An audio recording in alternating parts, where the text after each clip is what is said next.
Nzimbu Market. Salut chers téléspectateurs, c'est votre sœur, votre collègue, votre journaliste Esther Jessie et Mongo. Je crois vous l'avoir annoncé que nous allons recevoir sur notre plateau un jeune étudiant qui a mis en jeu son intelligence à ça les livres. Et je pense qu'il va se présenter, il va parler de lui, il va parler de sa vie, il va nous parler de sa carrière, il va nous parler de son livre et on va tout connaître sur lui.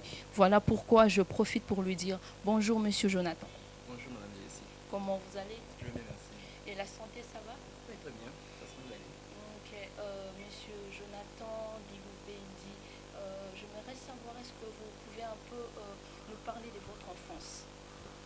De votre enfance? Mon enfance, Oui. comme l'enfance de tout le monde, il y a les hauts et les bas. Mhm. Je suis un enfant de la commune de Maluku. Ok.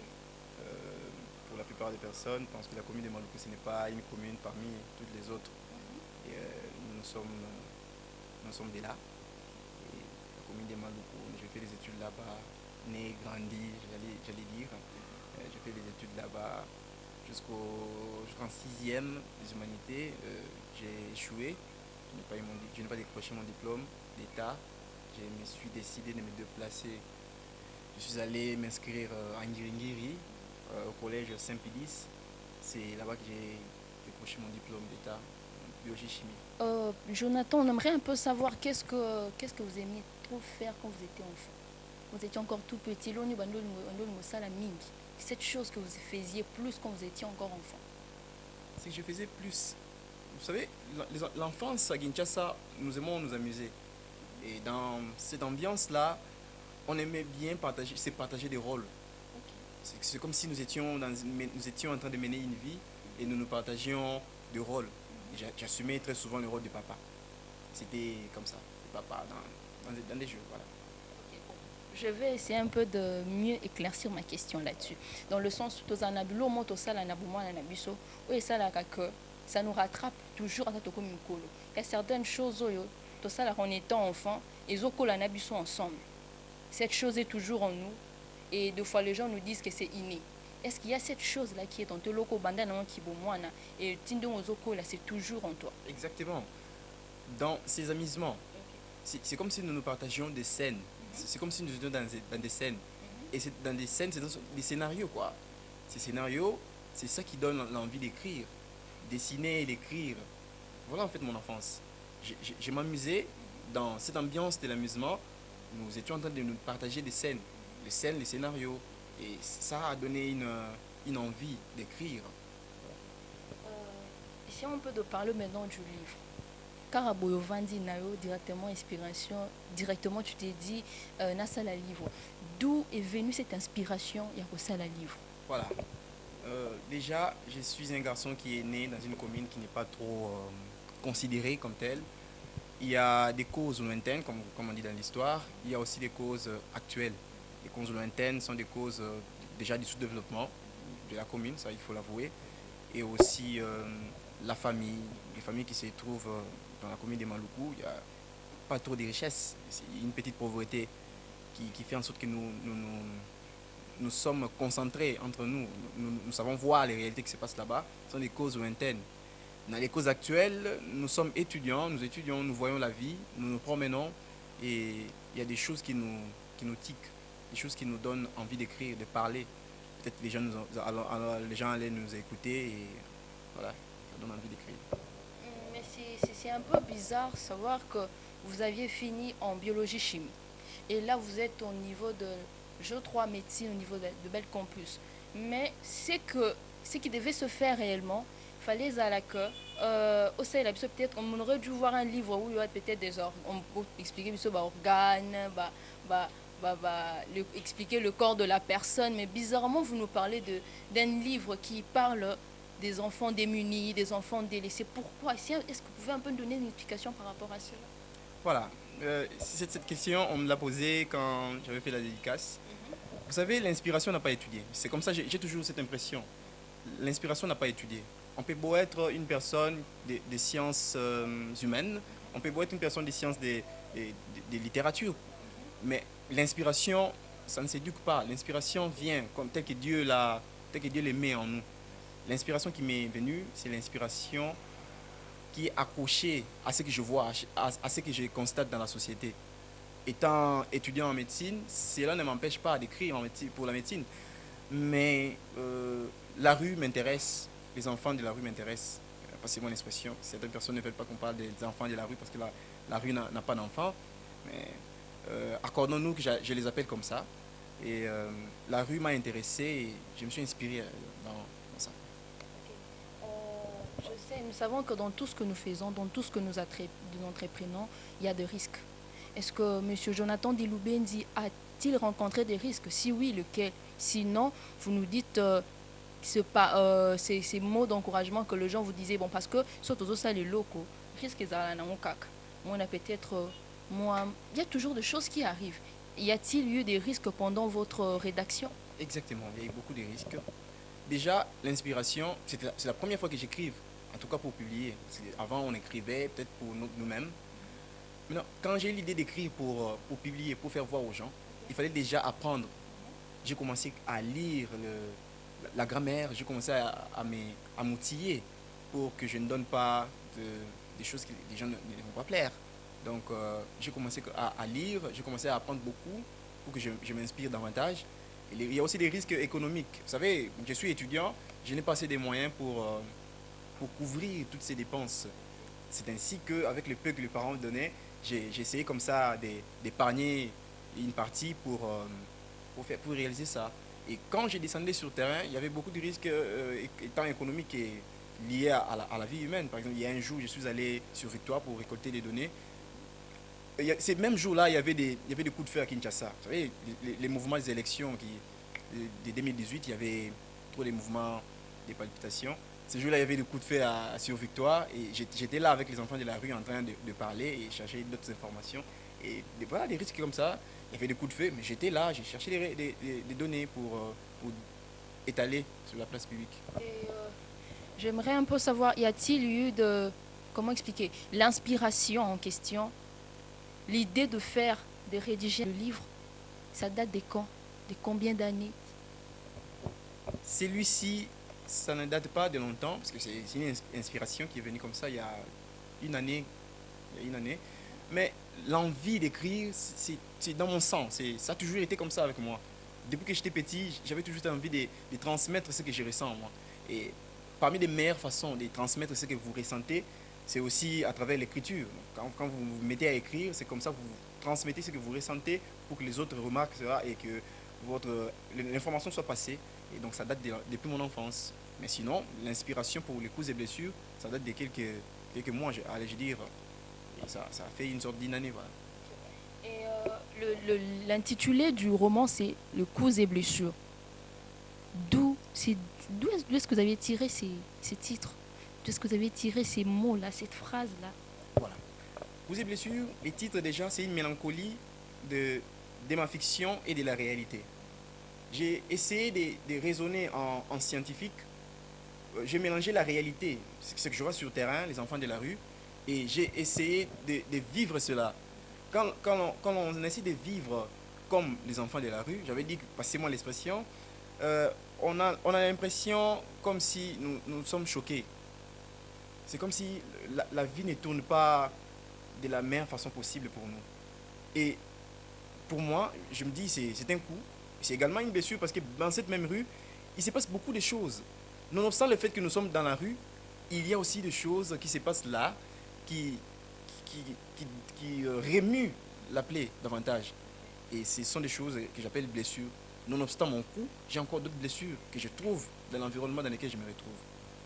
Et pendant la rédaction, parce qu'il arrive deux fois, au début vous écrivez, vous avez l'inspiration, aux okoma, et une fois arrivé peut-être à un niveau, moi, non, comme déjà, ça déjà grand pas.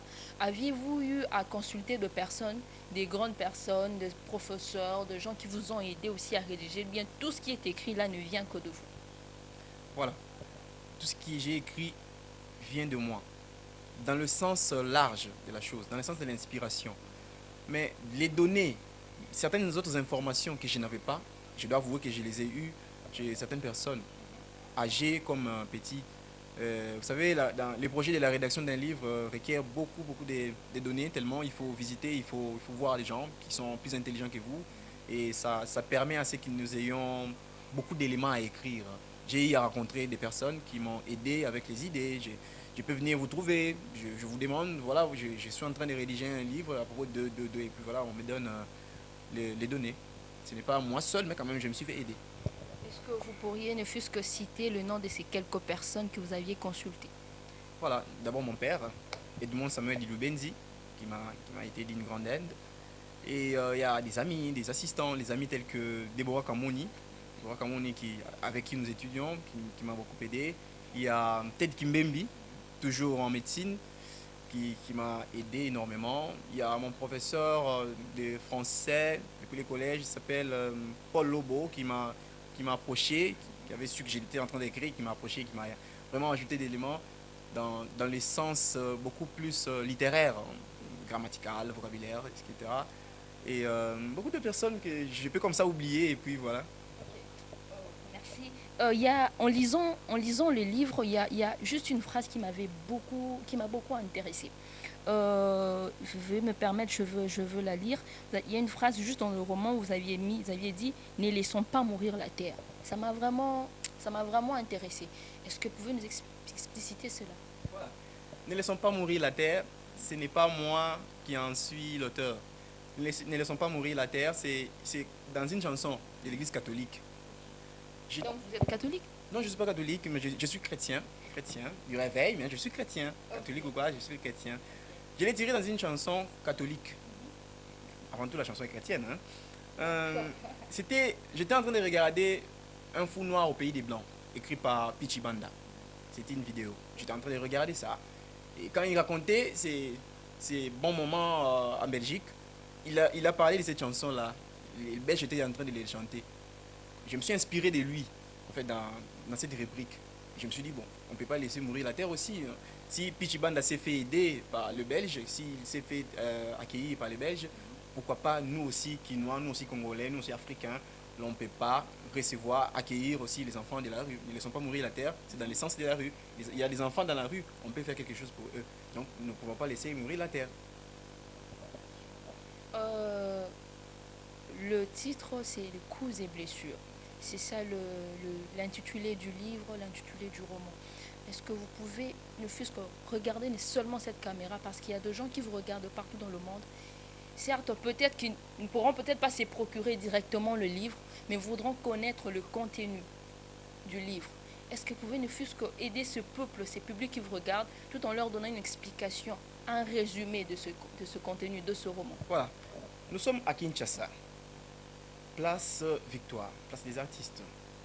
Dans les livres, j'ai essayé d'expliquer l'historique de cet endroit, historique depuis 1945, depuis 1958, les émeutes qui ont conduit à notre indépendance.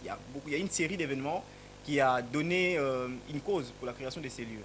Certes, nous sommes sur Victoire, place des artistes. Si vous connaissez Kinshasa, vous verrez bien qu'il y a beaucoup d'enfants de la rue dans cet endroit-là. Tellement qu'il y en a beaucoup, il y a une vie qui se mène là. Les enfants de la rue ont un cœur comme toutes les autres personnes. Les enfants de la rue ont la vie comme toutes les autres personnes.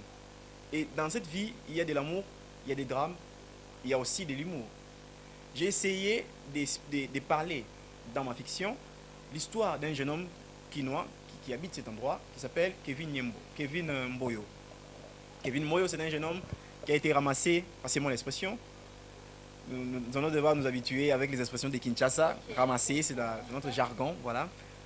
Qui a été ramassé, ou plutôt découvert par une dame qui souffrait du sida. La dame va récupérer l'enfant, bébé de son état, qui va aider l'enfant. Tellement la femme souffrait du sida, la femme ne pouvait pas vivre longtemps. Elle est morte et l'enfant avait 10 ans quand la maman adoptive était morte. Et depuis ces 10 ans, il est tombé dans la rue. Et c'est dans la rue c'est la rue qu'il a élevé, c'est la rue qu'il a nourri, c'est la rue qui a fait beaucoup pour lui. Et donc c'est vraiment un résultat de la rue. Et cet enfant qui vit sur la place Victoire va découvrir à son tour son amie, une fille, Jaël Niembo, j'ai nommé, qui elle est un résultat de divorce. Les divorces des parents ont donné lieu à une fuite. L'enfant a quitté la maison, ce sont des réalités de Kinshasa ou du Congo. L'enfant se retrouvera dans la rue et Niembo et Mboyo se feront connaissance et vont s'accorder à vivre mutuellement. Il y a une histoire d'amour entre Kevin et Jaël Niembo. Et cette histoire d'amour a conduit à beaucoup de sacrifices dont j'ai parlé avec beaucoup de détails dans les livres. Cette ambiance, cet amour a des drames, cet amour a des romances, cet amour a le bonheur. Mais il y a une chose qui ne cadre pas avec leurs avenirs, ça veut dire que leur vision. L'enfant qui vient de la maison, qui y sort à l'âge de 15 ans, a plutôt, elle, appris à l'école. Mais alors que le garçon qui était sorti depuis ses 10 ans n'avait pas appris à l'école.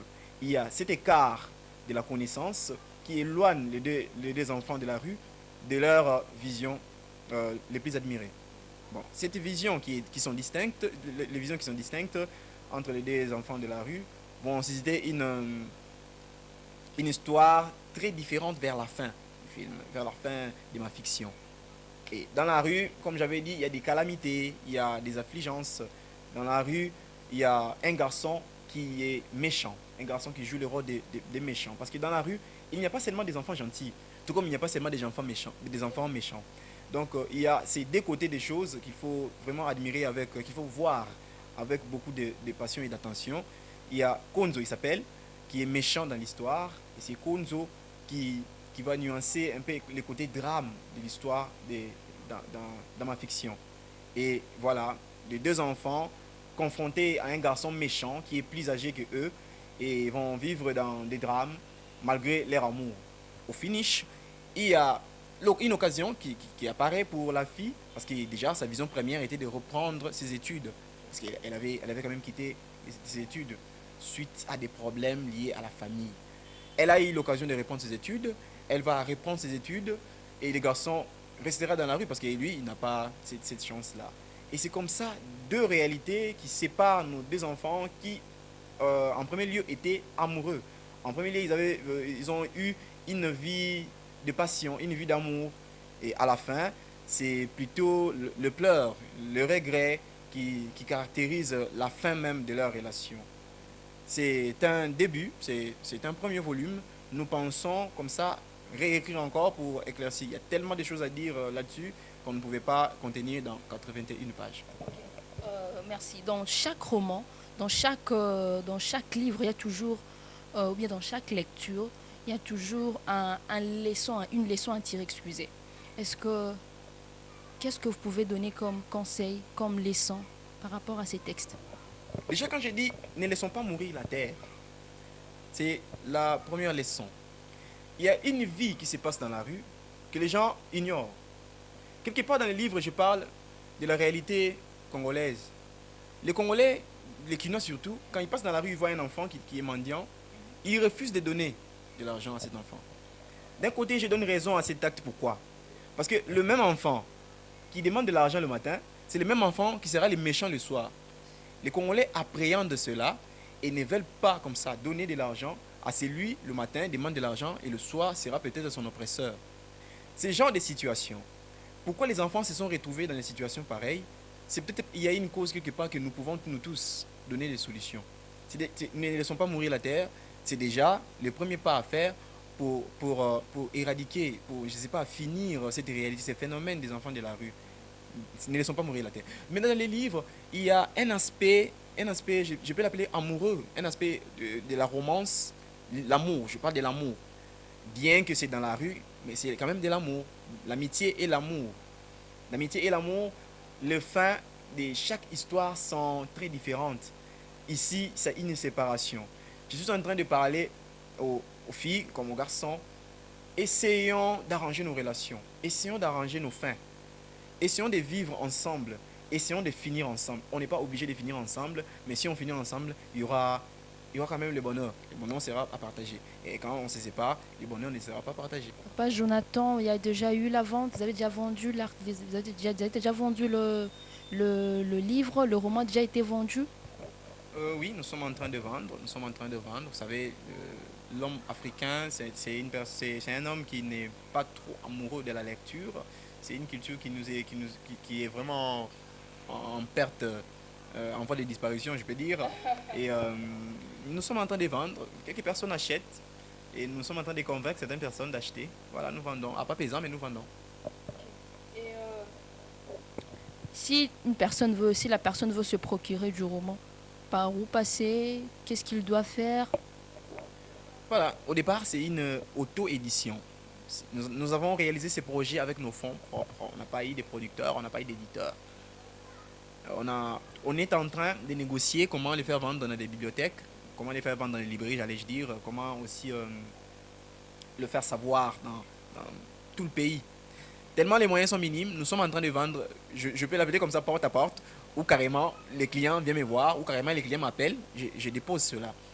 Et si quelqu'un en a besoin, il peut toutefois nous contacter, nous saurons quoi faire pour le parvenir. Et le numéro?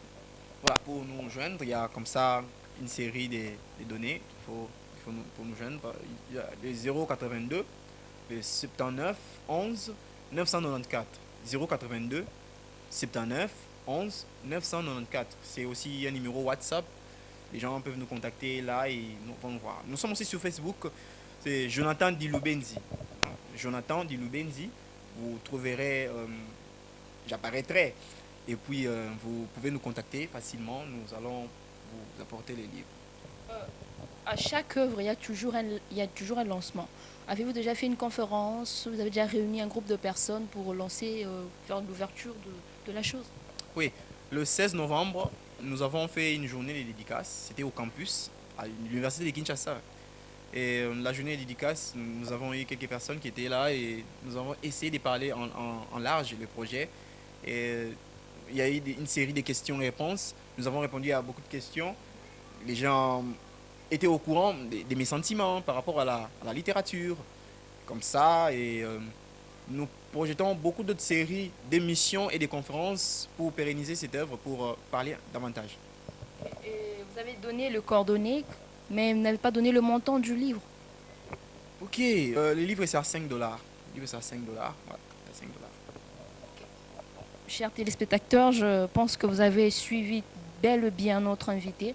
Il a vraiment parlé en long et en large. Il a donné l'essentiel. Il a dit que ce n'est que le premier volume. Donc, je suis sûre et certaine que ça a sous-capété parce qu'il reviendra toujours pour nous expliquer. Nous sommes impatients, Papa Jonathan, d'attendre le second volume pour que les gens sachent, parce que c'est vraiment un titre très, très intéressant. Mais nous tendons vers la fin de notre émission, mais il y a une question hors livre, une question de curiosité que j'aimerais poser. C'est une question de curiosité, ne le prenez pas mal, mais du moins je veux essayer de la poser. Papa Jonathan a quelqu'un à ses côtés? J'ai beaucoup de personnes à mes côtés. Bon, ok, je vais être claire. Papa Jonathan a une partenaire. Quand je parle de partenaire, actuellement, on parle de petite amie, copine, future, ma fiancée, une femme et tout ça. Non, pas encore. C'est cause et blessure, donc ça avance. Pas encore. Pourquoi?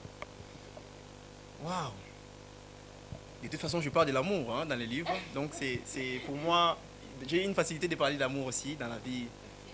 Je n'ai pas la chance dans ces domaines-là. Je n'ai pas trop eu la chance dans ces domaines-là. Donc, je me dis, j'ai beaucoup de temps pour la science que pour ça. Donc, je pense que le moment n'est pas encore venu. Le moment viendra, on va s'y mettre. Okay. Vous avez dit que vous n'avez pas encore le temps. Je veux essayer de encore poser une question seulement dans ça. Vous avez dit que vous n'avez pas encore le temps, vous êtes plus dans la science. On a des critères. Moi, si bien mon homme doit être comme ça. Aujourd'hui, Papa Jonathan a Koutani avec la femme à répondre à critères. Papa Jonathan va approcher la fille. Papa Jonathan va attendre encore que le temps arrive. Je dois avouer que je suis un amoureux, moi. Je suis dans la romance. Je vais exhiber mes connaissances de romantique. Je vais du coup approcher la fille et comme ça étaler ma littérature, c'est ça. Donc c'est ça, c'est un devoir de l'homme. L'homme doit approcher la femme. Quand on a le coup de foudre, on approche et on dit des choses. Il y a un âge approprié. Vous êtes fixé un âge pour avoir quelqu'un à votre côté? Moi, personnellement ou bien... Non, je ne me suis pas imposé un âge quelconque. Je me dis seulement quand je me sentirai prêt, je me lancerai. Ok, merci vraiment, chers téléspectateurs. Je sais que vous êtes nombreux à nous suivre. Moi, j'aimerais une dernière préoccupation, Papa Jonathan. Une dernière préoccupation serait possible. Vous avez un mot de la fin. Vous allez regarder calmement la caméra. Un mot de la fin. Vous allez vous adresser au public, aux téléspectateurs qui vous suivent. Peut-être qu'ils auront peut-être besoin d'attendre une dernière chose de vous. Les mots de la fin, merci d'ailleurs de me donner cette occasion. Les mots de la fin, vous savez, madame, je suis jeune, je suis congolais, quinois. Le pays est peut-être en voie d'émergence. La jeunesse ne veut pas lire, la jeunesse ne veut pas apprendre. Je suis choqué parfois. Lorsqu'il y a une réalité politique dans le pays, je vois les jeunes désintéressés, ça fait mal. Je suis un jeune qui s'intéresse à la littérature, à la politique et à la vie, parce que je suis au départ étudiant en médecine. J'aimerais que les jeunes se concentrent sur l'essentiel de notre avenir. L'avenir est tellement important qu'il ne faut pas trop chanter, qu'il ne faut pas abandonner, qu'il ne faut pas chanter pour la politique. L'avenir est merveilleux, il faut donner le temps à son avenir, il faut donner le temps à sa vie pour émerger. Et la vie de l'individu, son développement, donne un développement pour les pays. Causes et blessures, c'est un livre écrit par un jeune étudiant. Je m'adresse à vous, jeunes. Vous pouvez me contacter. Vous pouvez également parler de moi à vos amis.